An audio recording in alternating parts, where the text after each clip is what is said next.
All right, good day, everybody. I hit the wrong switch. I was on the wrong channel. So I apologize for being late, but I'm here. It is Tuesday, May the 10th, 2022. It may be a Monday for me. I'm not sure. But we're going to go ahead and roll with it. We've got a lot to talk about today.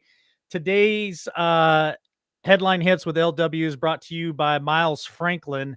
Listen, I just checked prices again. Today is a great day to buy silver. If you guys are interested in that, if you've been waiting, don't wait any longer because today silver's setting right now at 21.59 an ounce. You guys can go to info at milesfranklin.com, use promo code Liberty Warrior Nation, and Andy and his team will help you guys through the purchasing process of gold or silver.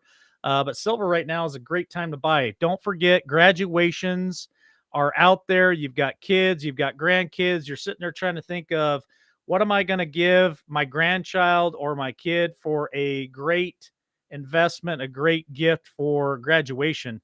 I'm telling you right now, my daughter is going to get silver, and my son's birthday is also this month. He's also going to get silver. I think it's just a great investment, and we can teach our kids how important it is to plan for our futures. So, again, info at milesfranklin.com, promo code Liberty Warrior Nation, and order your silver today, order your gold. But things are changing, folks. Things are changing. A lot of information is being sent to me daily, and it's just concerning the things that are out there. So protect yourself and protect your family. All right, let's hit the first headline. Some of these I'm going to kind of breeze through today just because I'm not going to give these people much of my time or my energy, but I just thought it was important to bring to light the attack on America and the attack on the Supreme Court, the attack on women yet again. I mean, we got transgenders now competing in women's sports all over the world, all over the globe. And this is just more of the same, more attacks. So Bette Midler says every woman and girl should take a knee during the national anthem. Now, I'm sorry, but I am a patriot.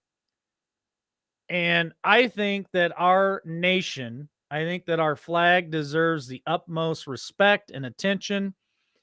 I place my hand over my heart before every national anthem. I watch the Olympics and I watch all of these big time sports and athletes, and they're constantly making a stance against America, anti American, and they take a knee. Kaepernick, LeBron James, and the rest of them.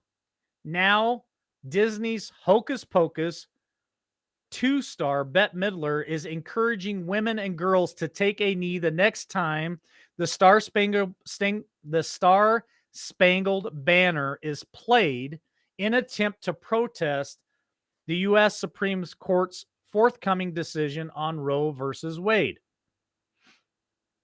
I'm sorry to all you ladies out there, to all you young women.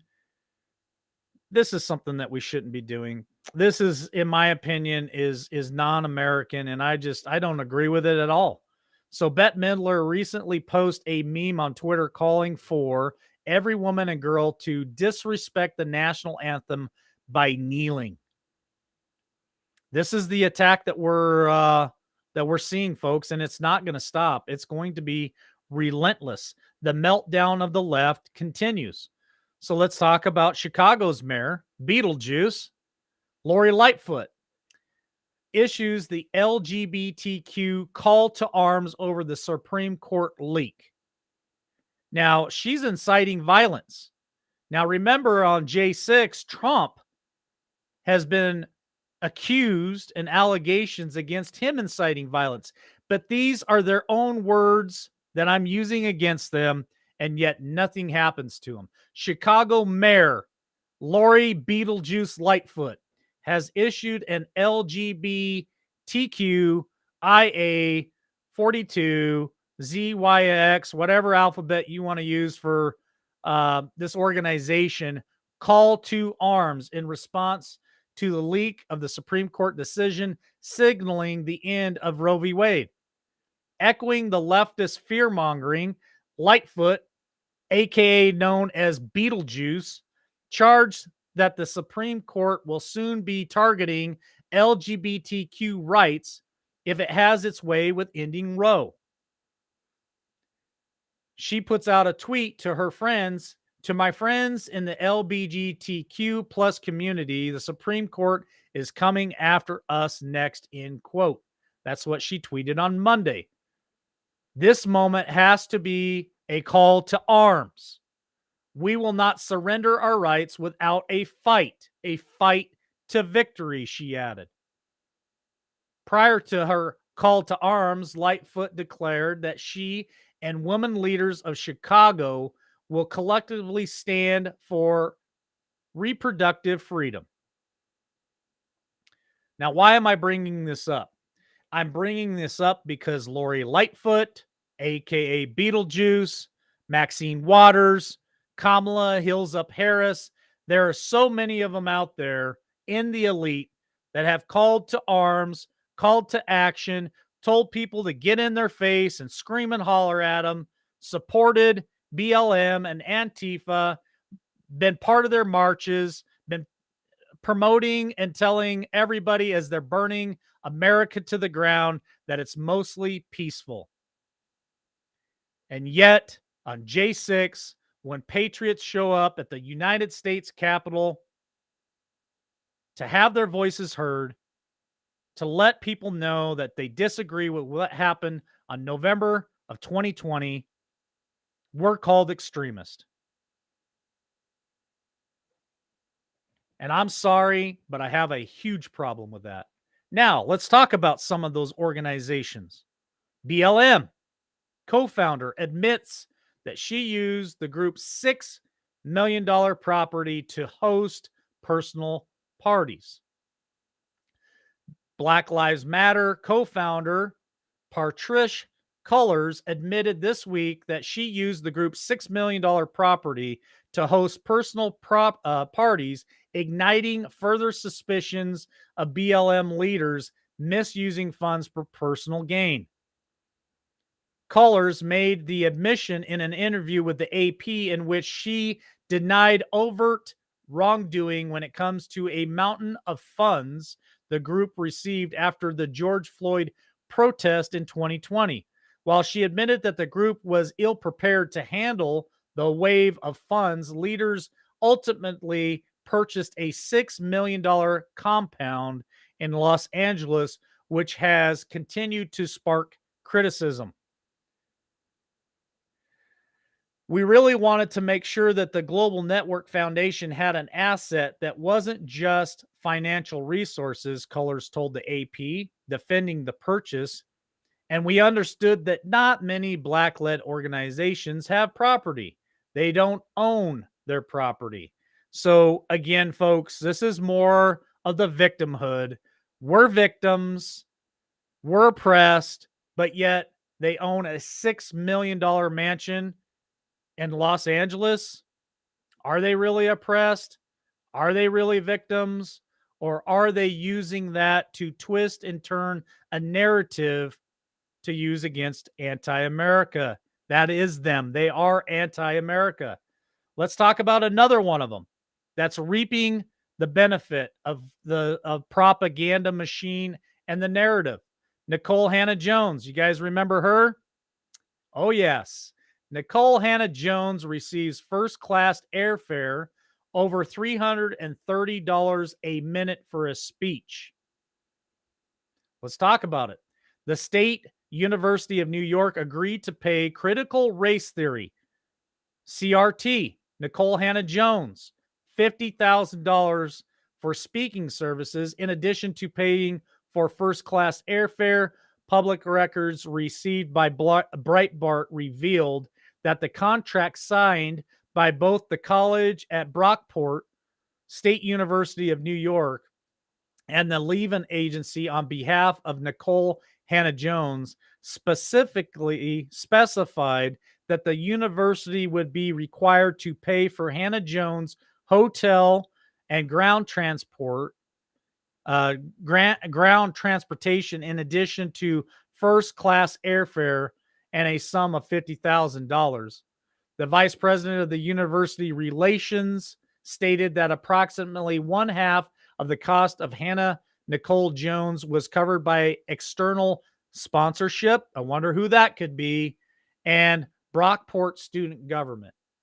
Why am I bringing this up? Because the agreement outlined that Hannah Jones would be giving a 30-minute keynote lecture, participating in an hour-long Q&A session, attending a reception for an hour, offering a total of 2.5 hours for services for $50,000.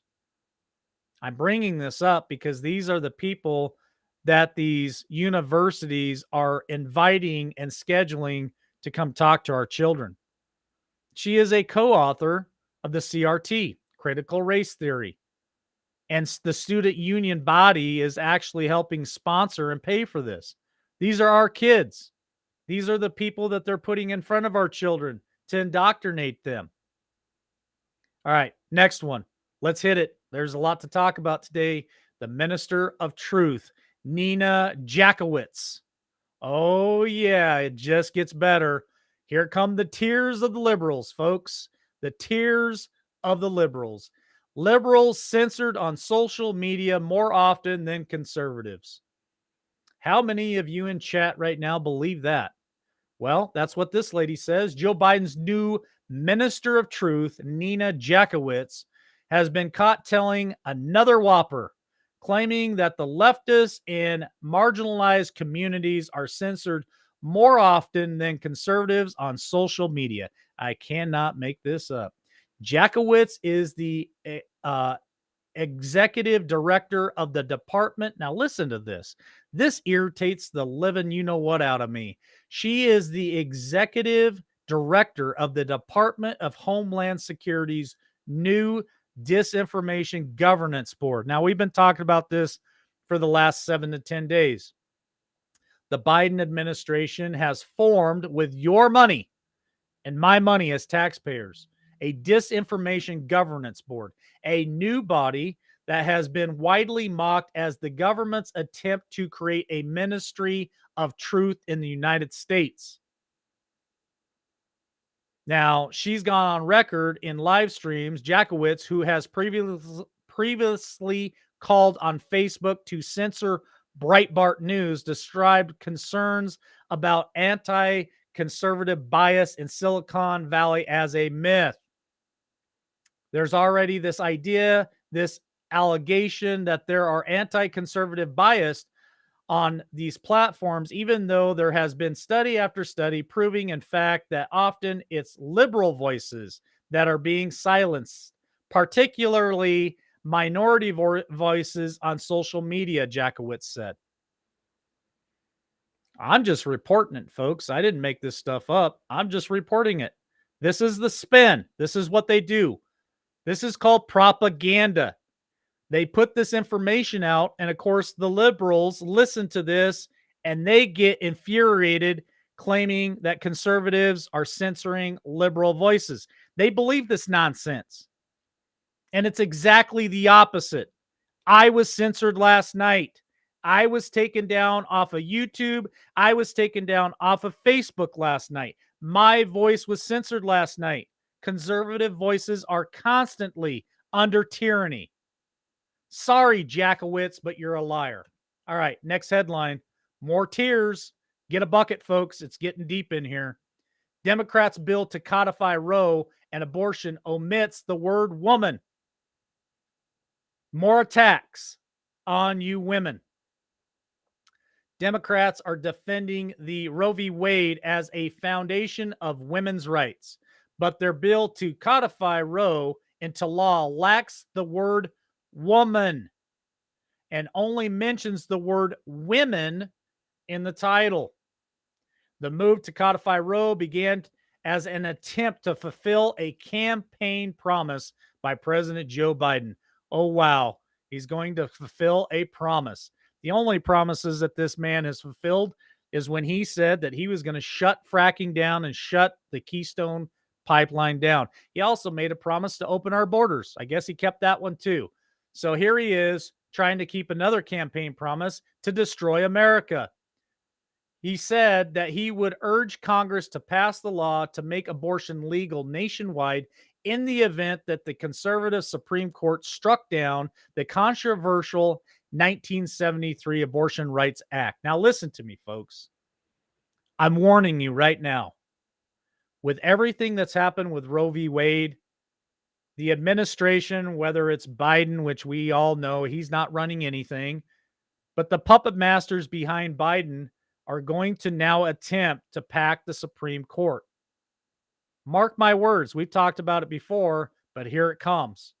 It's ramping up speed, and they are going to say that we need to add more Supreme Court justices to the panel. Why is that?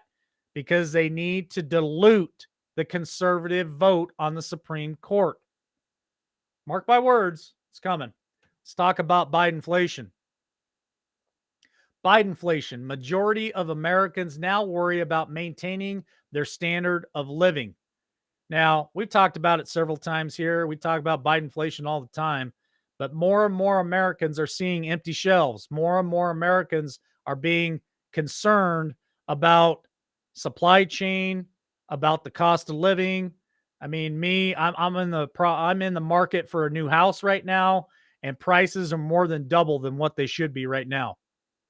Majority of Americans say that they are worried about being able to maintain their standard of living. A poll results on Monday by Gallup showed 52% saw that they are worried about their standard of living, up 4 points from 2020. This is the first time a majority was worried about being able to maintain their standard of living since 2016, Gallup said. The worries are even more pronounced about lower income Americans. The share of American earnings 40,000 or less say they are worried about maintaining their standard of living has soared 17 points to 56% in 2021 to 73% today. 73% of Americans that earn $40,000 or less. That's fixed income people. That's a big majority of my listening audience today. A lot of you are on fixed income, making and earning less than $40,000 a year. 73% of you are saying they're worried about being able to maintain that, and rightfully so. Congratulations to the ones who voted for Joe Biden. All right, let's hit the next headline. I find this very odd. Hunter Biden hires Hollywood attorney for legal work and financial backing. Did you just hear what I said? Financial backing. Hunter Biden has reportedly hired a big shot Hollywood attorney for legal work and financial backing while he is probed for potential tax fraud, money laundering, and violation of lobbying laws. Now, stick with me here, folks. There's a lot in this article that I want to cover. If you want to read more on it, you can find it at Breitbart. Kevin Morris, an attorney who crafted high-profile entertainment in Hollywood, has been retained by Hunter Biden to, quote, craft legal and media strategy, end quote, according to CBS News. Morris, now listen to this, Morris has reportedly financed Hunter's defense and paid for Hunter's overdue taxes in excess of $1 million. Hunter paid for the massive tax bill by taking out a loan. My question here is, why does a lawyer have to pay for his defense? And why is a lawyer paying his $1 million tax bill? Why is Hunter Biden taking out a loan? Hasn't he made millions off of China and millions off the Ukraine?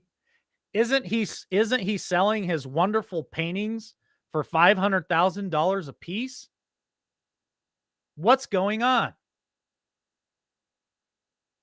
Hunter paid the massive tax bill by taking out a loan. The New York Times reported in March the tax payment does not protect Hunter from any potential incoming charges. As a grand jury continues to probe into Hunter's corrupt international business deals, Hunter's taxes are just one potential crime among many. Working with his family, including his father, former President Joe Biden, former Vice President Joe Biden, and going to be former President Joe Biden here real soon. The probe into Hunter may include his business dealings with the Ukrainian energy company Burmisa Holdings and Chinese energy conglomerates. The probe into Hunter's corruption business adventures has been ongoing for years. Trump appointed U.S. prosecutor David Weiss has been weighing whether there is significant evidence to indict Hunter. The 12-year federal prosecutor will have to weigh if there is enough evidence to seek a federal grand jury indictment against Hunter in an investigation that may end up including other members of the Biden family, such as Joe Biden's brother, James Biden, and potentially the president himself. All right, next headline. More spending. Just keep printing it. We got billions. Let's just blow it everywhere. All right. Democrats aim to spend $6 billion with a B. $6 billion more taxpayer dollars during a 40-year high inflation. Whew, buckle up, folks. Democrats on Tuesday are aiming to spend $6 billion more taxpayer dollars during a 40-year high of inflation. The Democrats plan to spend a massive amount of money after spending wildly in 2021. Last year's spending included a 1.9 trillion with a T sickness package and a 1 trillion infrastructure package, which many economists say fueled the 40-year high inflation in the same year. I mean, this thing just goes on and breaks it all down for you. A few of the center-left economists, as well as Senator Joe Manchin, a Democrat from West Virginia, sounded the alarm at the oversized new injection of spending that would overheat the growing economy and cause inflation. They were ignored and, if not mocked, as a result. Almost every one of the federal chairmen to monetary experts spent most of 2021 explaining away inflation without mentioning the roles played by the fiscal monetary policies. Why am I bringing this up? I'm bringing this up because it's just more spending. And not only that, but just a week or two ago, I reported that they have given Biden an award for being fiscally responsible with our budget. Isn't that a lie? Here's the lie right in front of you. They're getting ready to spend another $60 billion, and they're getting ready to send Ukraine a bunch of it. Congress is going to move quickly on a nearly $40 billion aid package for the Ukraine. It's just more and more and more spending. Folks, we can't continue down this path. Inflation is at almost a 15%. Andy has been honest and spoke about it. Andy from Miles Franklin. They're lying about the numbers. We are headed for a fall, a big fall, and nobody's paying attention. All right, that's headline hits for today. Thanks for joining us. Catch us tonight and maybe this afternoon. I still got to work a few things out. We may go live on Rumble. I'll let you guys know if we do that. But tonight, 8 p.m. Eastern Standard Time on Facebook, Twitch, and YouTube. Y'all have a great day.